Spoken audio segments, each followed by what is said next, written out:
How is everybody this morning? Let me just start off by, and I think we're a minute or two early, so we are 1 minute early.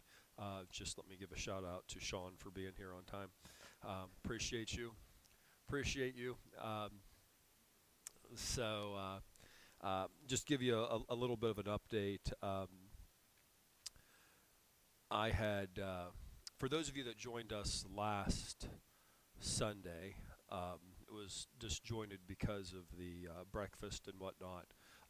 Last week's lesson was completely separate from what we've been studying, it was more of a one-off type deal for us. So we're going to be getting back on track here today. But last week I had shared with you that I was expecting to have surgery this past Friday, and I'm standing here in front of you and look relatively normal, and I can tell you that I did not have surgery this past Friday because I managed to get sick this past week, and maybe I sound a little bit off to you this morning, and I still have some congestion going.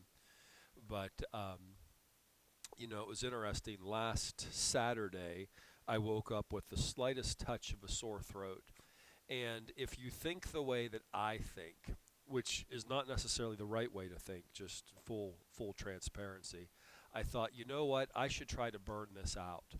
And so what I did is I had a thing of hot wings, and I love hot wings, but hot wings do not love me. And so that took me a little bit on. I thought, I'll just try to cook whatever this is that has me touched here a little bit, and that didn't work. By Tuesday night, I was a uncontrollable sneezing mess, and that was the low point. So I'm definitely on the rebound here. To that end, I am scheduled for surgery now this Friday. I do expect to be here next week. They said, it should be pretty simple. I may be under the influence next Sunday, so it might be a wild lesson. Who knows? Tell your friends, tell your neighbors. It might be a wild time. Anyway, with all that to get us sort of warmed up, let's get started with our core values. Each week we take just a moment to review our church's core values. So who's got a core value for the board this morning? Stewardship.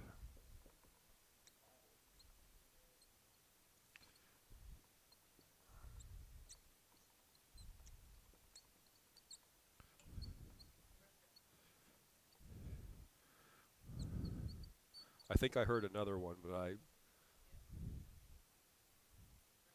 relevancy. Rel-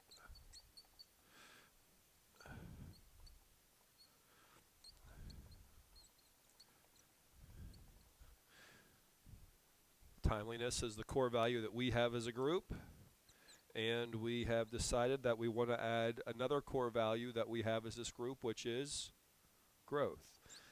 Now, I've moved Jesus' core value to the top, right? Because I thought, as I was thinking about it, I thought, we probably need to just sort of physically put this in a better place. We've talked about how Jesus always values people, right? So we'll have that top of mind here. So anyway, I went through a little bit of the logistics here. It will be March 12. I will not be here. That does not mean that you do not get to meet. You still have the opportunity to meet. The question will be, how will you meet?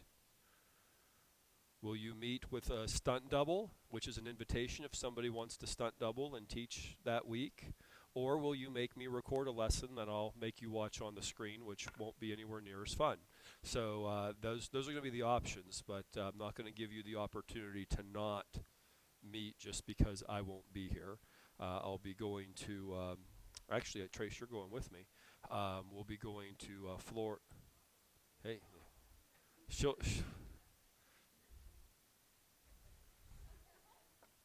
I deserve that. Not only did I deserve that, I earned that on top of it. How about that? Anyway, that's where we are. So just so you know what we're looking at here over the next couple of weeks, that's where we are. But should be business as usual for the next couple of Sundays. So in this in our study here, we have been looking at principles of leadership that we can pull from Scripture. And I was thinking about it. I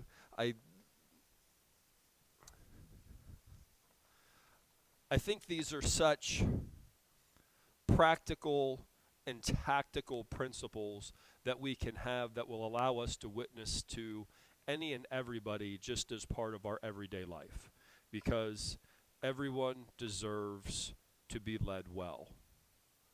You know, you might I mean, we watch. I watched a movie here. It's been a few weeks ago, but I turned on just to. I was trying to show how sophisticated I was to my kids, and I said there was this great movie that came out in the '90s called Austin Powers. Right? You know, I mean, like, how much more sophisticated can you get as a parent, right? And you know, you have the bad guy there, and how does he treat his minions? He hits the button, and the one guy gets dumped into this thing where he gets burned, right? You know, and so you know, it goes to show that everybody deserves to be led well. Even the bad guy's henchmen deserve to be deserve a better leader than that. And as we've been looking at these principles, you know, we go in an order, but they're not necessarily in a hierarchy, right? There's not one of these principles that's more important than another.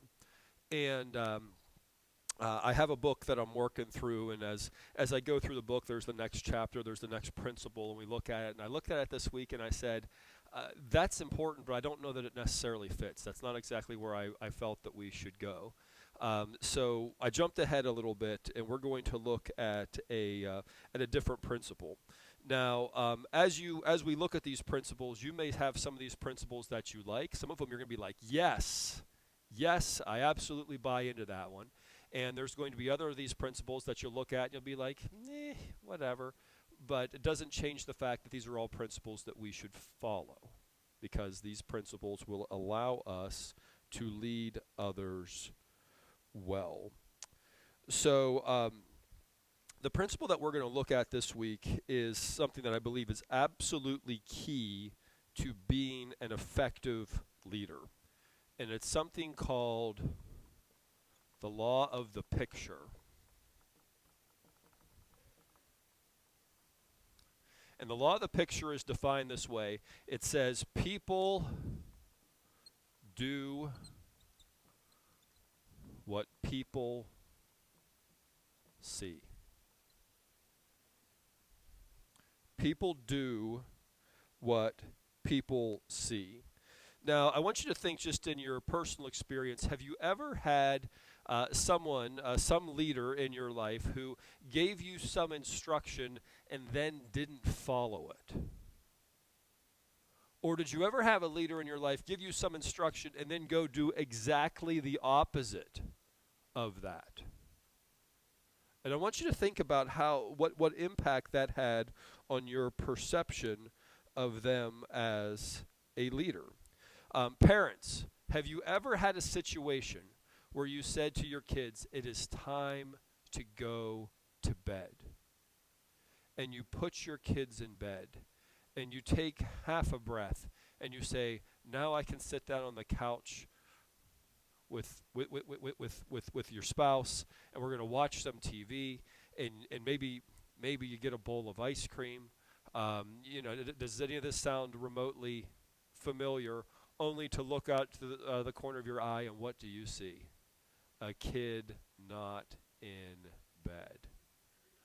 Every night, right? You know, it got so. I mean, you've heard me tell the stories before. It got so bad that I used to say, "Hey, it's time to go to bed." The kids would go to the garage, right? You know, it's like they didn't have any idea where their beds were.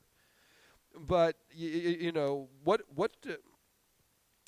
When we have situations like that, we encounter some conversation that probably goes something like this. Your kid says to you, "Why are you still up?" Hey, what? Why is it that you want me to go to bed, but you're still up? And what excuse do you give? Because I'm older, right? It's because I'm older. I just want to call out that's a lame excuse, right? Why is it? It's because we're violating the law of the picture. We're saying, "Do as I say, not as I do." Right? That's where we are. People do what people see. Now, great leaders have the ability to see the direction that they want to take their folks, and they know the practical things that need to be done to get them there, to get to that particular destination. They possess and have an understanding of purpose. And when you have purpose, that answers the question of why. And then they continually promote the vision of what they're trying to do, which answers the question of what. But then great leaders also have a strategy and a plan to help their team get to that destination, which answers the question of how. And I would tell you, my mother has a particular purpose in life right now, which is to get any and everybody that she possibly can to watch the TV show The Chosen. Anybody watched it? Like, she watched it, she loved it, she talks about it to everybody. She's got extra copies of the DVD just sitting at the shop, so if somebody comes in, she's like, "Hey, I'm loaning it out." Right? And then, last night Jess is home for the weekend, so for those of you that remember what food is like at the college cafeteria, we've been trying to feed them a little differently than what you get fed at the college cafeteria.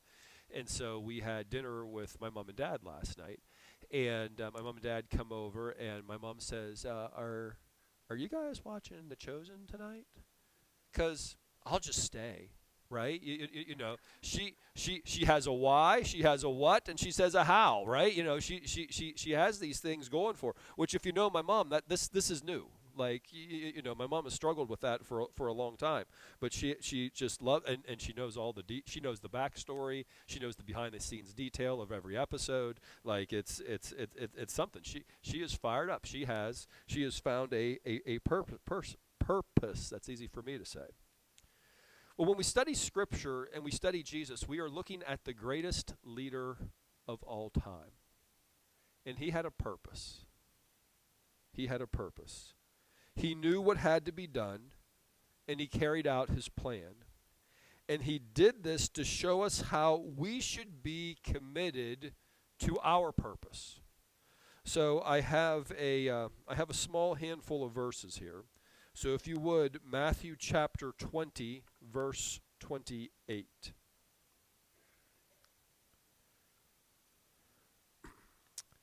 Matthew 20, verse 28, the words of Jesus, he says, "Just as the Son of Man did not come to be served, but to serve and to give his life as a ransom for many."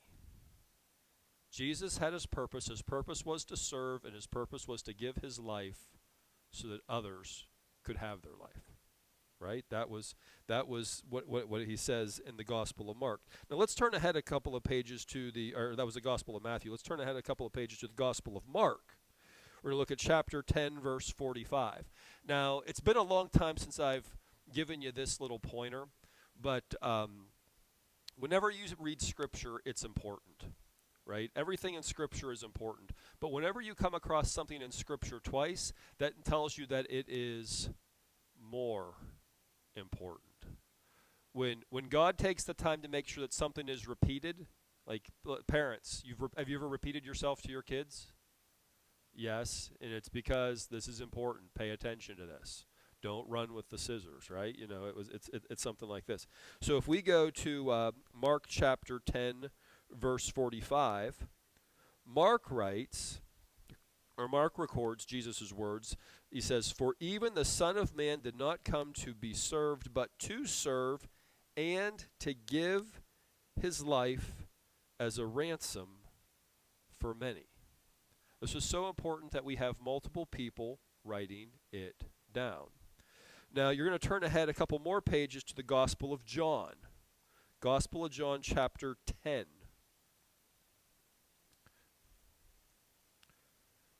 John chapter 10, verse 11. Again, Jesus is teaching here. He says, I am the good shepherd. The good shepherd lays down his life for his sheep. Jesus understands his purpose. His purpose is to come and give his life so that we may have life. Now, if you turn ahead just a couple of pages, John chapter 19, putting this to conclusion. John 19, verses 28, 29, and 30. Later, knowing that everything had now been finished, and so that Scripture would be fulfilled, Jesus said, I am thirsty. A jar of wine vinegar was there, so they soaked a sponge in it, put the sponge on a stalk of the hyssop plant, and lifted it to Jesus' lips. When he had received the drink, Jesus said, It is finished. With that, he bowed his head and gave up his spirit. He knew his purpose, and he knew how he saw his purpose to completion. He knew what needed to be done. Now, there's another story about showing somebody, and I'm going to call this like all-in leadership. All in, right? And there's a story of all-in leadership if you want to turn back to the Gospel of Mark, Mark chapter 12. Mark chapter 12, verses 41 through 44. So Jesus is with his disciples, and the story is recorded. Jesus sat down opposite the place where the offerings were put and watched the crowd putting their money into the temple treasury. Many rich people threw in large amounts, but a poor widow came and put in 2 very small copper coins worth only a few cents.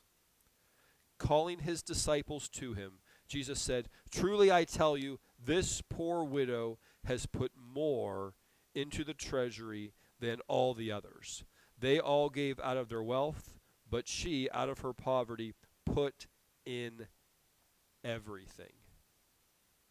She was all in, all she had to live on. Good leaders communicate the vision clearly, creatively, and continually. So there's the message, but then there's also the action that backs that up. And it takes more than communication to lead people. You see, we must show people what needs to be done. Why? Because people do what people see. So how can we do this? How can we model the behaviors that as leaders, how can we model the behaviors that we want our followers to do? And I have 4 things for you to consider here this morning.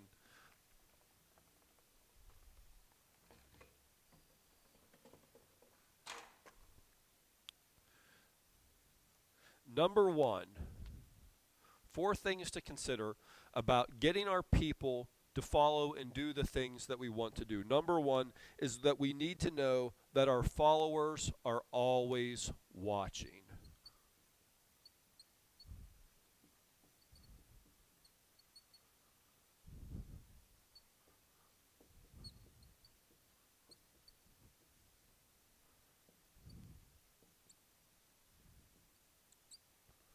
Your followers are always watching what you do.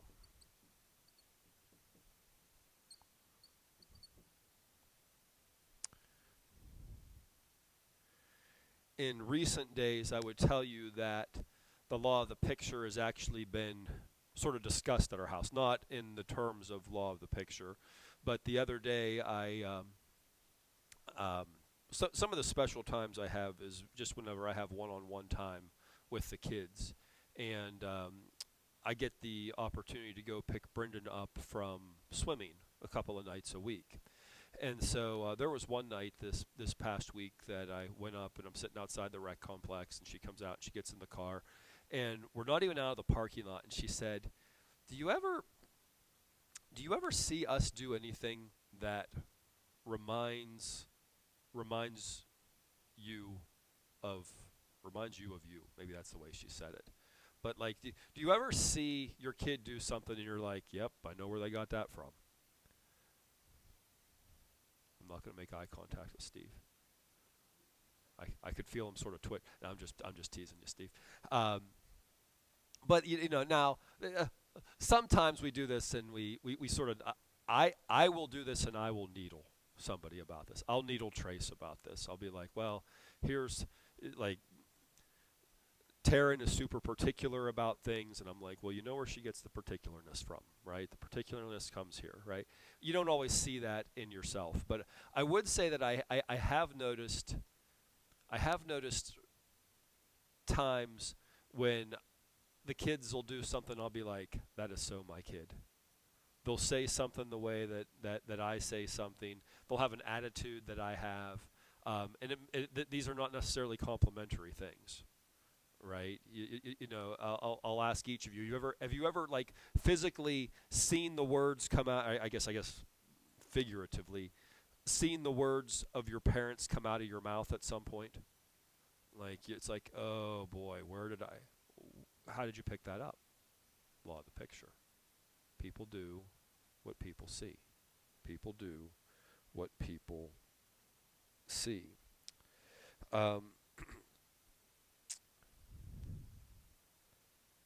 This is true for everything that we do. We are always we have all these models, right? All these role models that are out there for us, because people will pick up what they see. Parents, you know, you always get a little bit paranoid about the kids that your kids hang out with. Why? Because they're going to do the things that the kids that your kids hang out with do. That's what happens. So I would tell you that this was a particular issue in the workplace for me.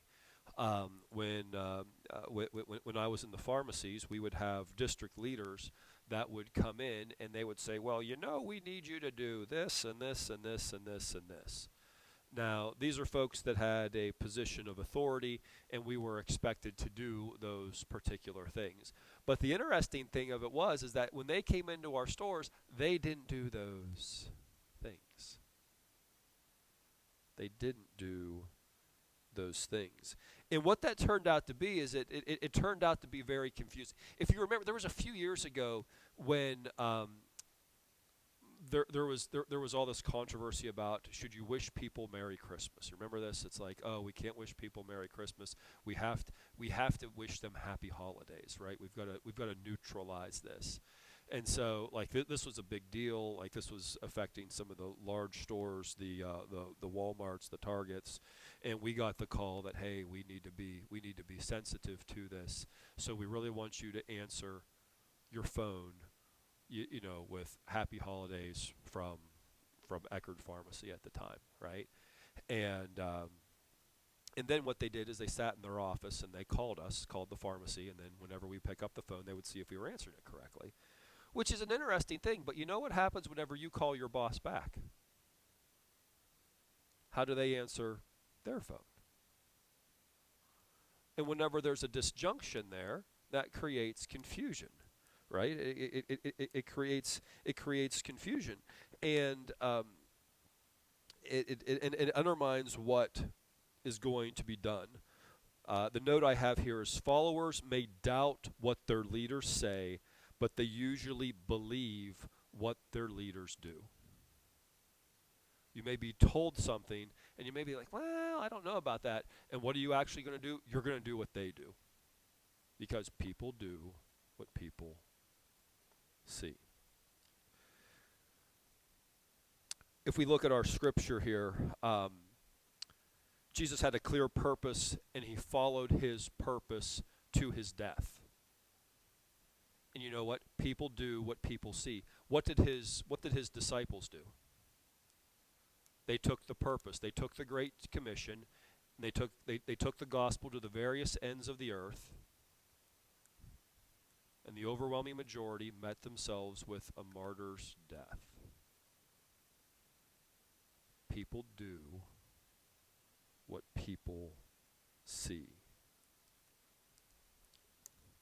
So the first thing we need to understand is that the people that we lead, our followers, are always watching what we do. Always. Always, always, always. Now, two, you need to understand this. It is easier to teach what is right than to do what is right.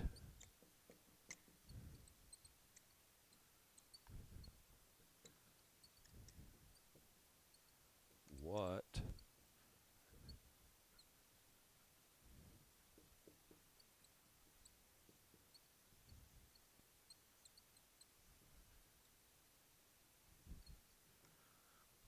Have a couple of quotes here that you may find interesting. First one from Mark Twain, so you know what to expect here. He said, "To do what is right is wonderful." He said, "To teach what is right is even more wonderful, and it's much easier." It is so much easier to teach what is right than to do what is right. Or maybe you've heard this expression or some variation of this expression, which is, "Do as I say, not as I do." It's easier to teach what is right than to do what is right. I have this quote from Norman Vincent Peale. "Nothing is more confusing than people who give good advice but set a bad example." Good advice, but bad. But let's think about the opposite of this. Nothing is more convincing than people who give good advice and set a good example. When we give good advice and we're doing those particular things, and those folks stick out to us, right? When you see people who are saying, "This is what I'm doing," and the results are showing that is so galvanizing. Now, this was the constant conflict that Jesus had with the teachers of the law, right? Scripture is filled with all sorts of stories of, Jesus is teaching and the Pharisees show up, the Sadducees show up, the scribes show up, right? And they're asking him all sorts of questions because what are they doing? They're out there teaching, but they aren't doing. And Jesus would get after them about that. Now, we can look at those stories, but I want you just to think about those situations in the context of everyone deserves to be led well. What about the people that the Pharisees were leading? What disservice was done to them through the poor example that was modeled for them? And I think it's important not to think that this is just an old-time issue. This is not a New Testament or just for a period of time. That's not that. These issues still are around today. They still apply today. So we need to keep those things in mind. I was working in the pharmacy in Linesville. Now, back in those days, or in that particular pharmacy, it was an old-time pharmacy, and we still had to step up. Right, we were up a step because we needed to posture and position ourselves apparently with whatever it was, and the pharmacy was along the side of the store, and at the end of it there was a half door, and so I'm a little taller than average, and I had this 4-foot tall woman come in, and she said, "I need to talk to you," and I said, "Okay." So let's go down to my office, right? So we go down to this half door. And so, excuse me, I'm a step up and she's short. And she is telling me about how she had to take this ambulance ride to Erie. There was something that happened, all these things that were going on. And she just got the bill, and the ambulance bill was obnoxious. And she said, "Do you know what the doctor told me to do?" And I said, yeah, and a lot of this is just me listening. This is a free therapy session. "Oh, that's terrible, ma'am. Oh, you know." And but it turned out that she said, "Do you know what that doctor told me to do? He told me that I needed to lose weight.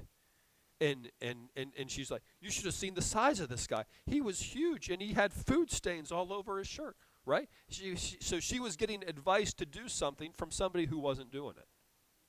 And it carried no credibility. And she was frustrated. And you know what she did? She was so frustrated that she decided she had to come talk to me. Which I don't even know what I make of that now. But I mean, it was just, she made some comment to the effect of, who does he think he is, telling me to do that when he's doing all of that and worse. He's bigger than me, right? That was how it was positioned. Third thing I want you to consider, and I'm sorry, I got to take a drink here.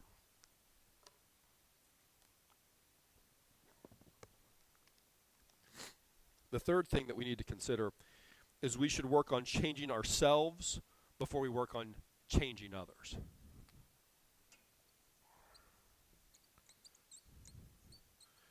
Work on changing ourselves before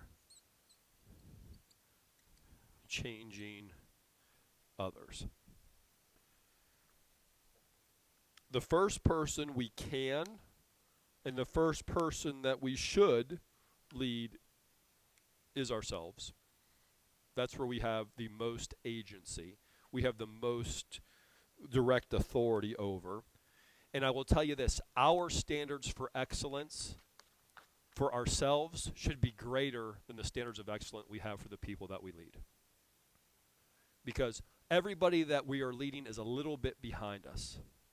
They're not quite to that same place yet. So to have them and hold them to a higher standard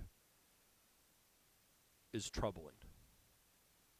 It's troubling.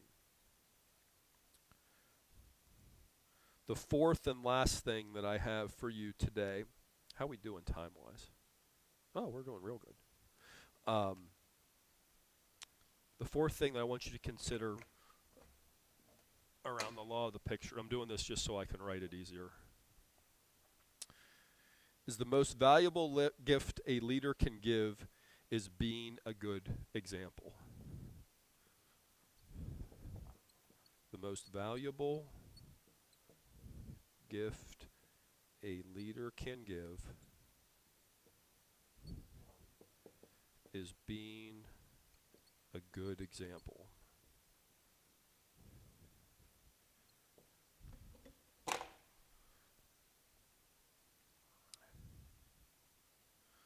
Followers or employees or whatever label you want to use, they want leaders, constituents, right? They want leaders whose beliefs and actions line up, right? That's a huge issue we have with our political leaders today, right? They say one thing and then we see them go do something completely opposite. Jesus is the greatest leader of all time. His words and actions lined up. We should remember that leadership is more caught than taught. We pick up so much stuff from what we watch, from what we see. It's contagious, right? You can think less of me if it's possible, but last night, for a few minutes, Jess and I watched a little bit of professional wrestling. And I'll tell you, whenever I was a kid and I would watch professional wrestling, you know what I would do? I would go body slam my brother. That's what I would do. I mean, he was half my size back then. He's pretty much twice my size now, but I'm just picking on you, Will. But that's what it was. You see something, oh, that looks cool, I'll go do it. Right? I saw somebody on their bike and they were able to jump a curb or whatever. Oh my goodness, I got to do that too. Right? People do what people see. And so we need to understand that leadership is more caught than taught. That being said, there is value in being taught.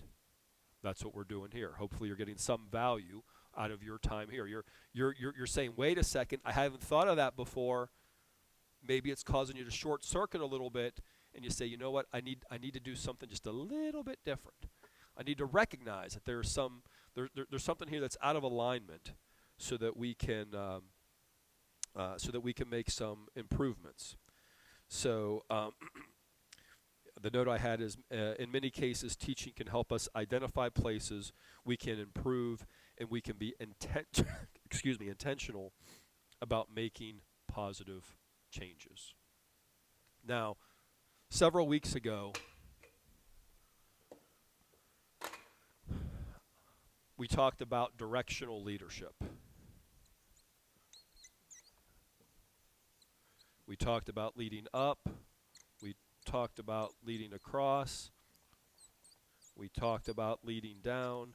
And we were talking about how we can lead all these different ways. But we said, where do we start with this? Is we start right here with me. There's 4 directions to the directional leadership. And so when we start with me, what happens? We grow as in our leadership skills. Now me is a bigger box, right? And now the influence that we have in leading up is more impactful. Now the influence we have in leading across is more impactful. Now the influence that we have in leading down is more impactful. It starts here. Now I had mentioned, I'm sorry.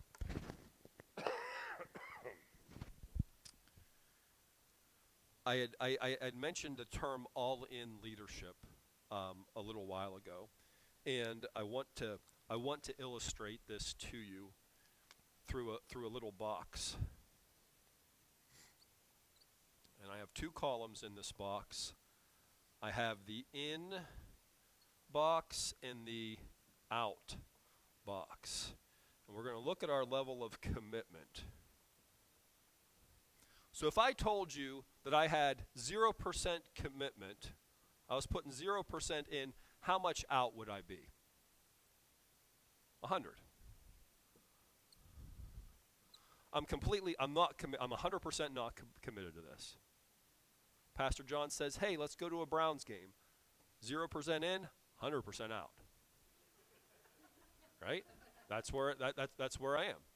So now let's look at the opposite end of this spectrum. What if I'm 100% in? How much am I out? There we go. You're 100% in, you will not. There's no excuse that will prevent you from doing what you're looking to do. No excuse. What if you're at 50%?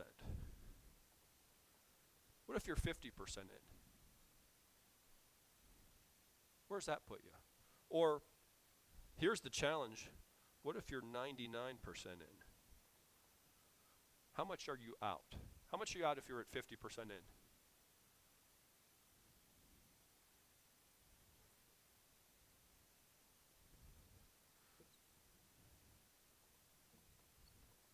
What if you're 99% in? You're 100% out.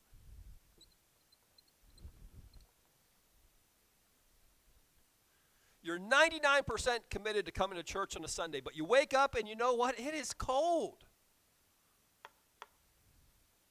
If you're like me, you realize you haven't washed socks. And you say, I could stay home and wash socks because, people don't want to be near me with smelly feet. I'm wearing dirty socks this morning because it's 100% in, right? You'll remember this story now, won't you, Linda? That was the purpose of it. I don't even know if I full transparency, that may be a made-up story. I don't know that. I don't remember. That's what it comes down to. But I'm giving that as an absurd example. As an absurd example of something that may prevent somebody. There's all sorts of things. Oh, we should go do this. Yeah, 99% in, but if you're only 99% in, you are 100% out.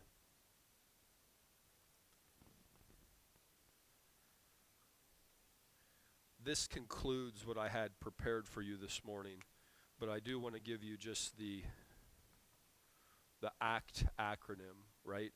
based on what you may have learned here this morning, what action will you take? What change will you make? And is there something that you learned here this morning that you can teach to somebody else for your sake and theirs? Now, next week, we're